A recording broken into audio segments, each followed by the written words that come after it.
О ходе ликвидации последствий непогоды мы поговорим с вице-премьером Зиаудином Даурбековым. Он сейчас находится в студии. Добрый вечер.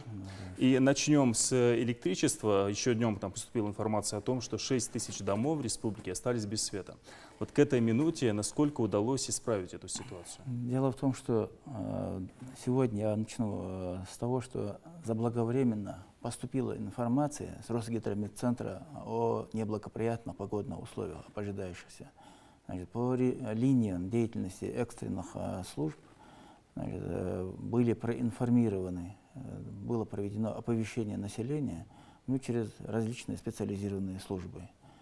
Есть у нас региональная автоматизированная система централизованного оповещения, есть службы гражданской обороны и чрезвычайным ситуациям, есть взаимодействие с телевидением, бегущая строка, информация была доведена об ожидающихся неблагоприятных явлениях.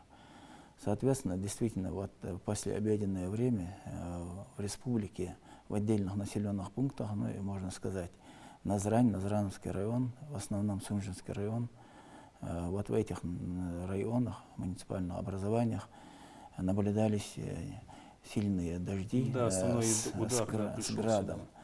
Значит, что касается отключения электроэнергии, ну, это не столько последствия неблагоприятных погодных явлений, сколько это реагирование самих вот этих служб с целью исключения возможных негативных последствий в связи с неблагоприятными погодными условиями.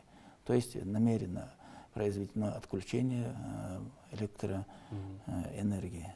Соответственно, конечно, наблюдаются факты и с подачей водой, раз отключается электроэнергия, но по линии электроснабжения функционирует 13 бригад по восстановлению электроснабжения.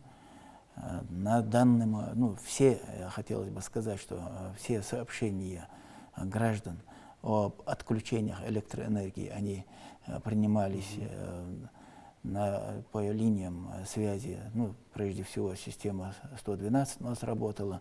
Эта связь, значит, соответственно, сообщения об отключениях передавались в дежурные службы, ресурсоснабжающие службы, в частности и по электроснабжению.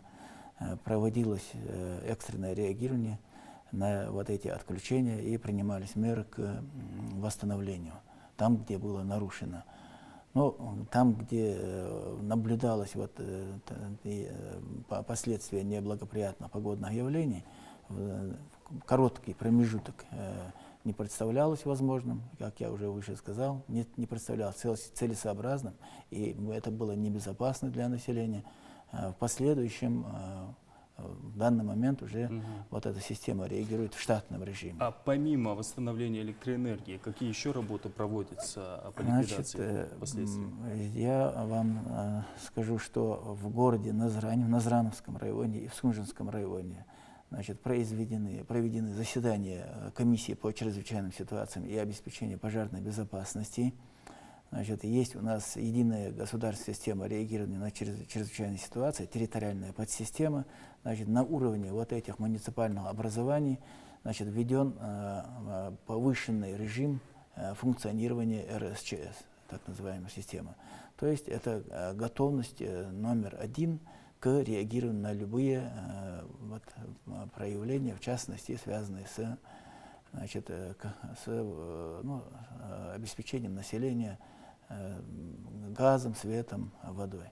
Поэтому все эти службы реагируют, значит, в связи с принятием решения комиссиями по ЧС о повышенном режиме готовности к реагированию на эти происшествия.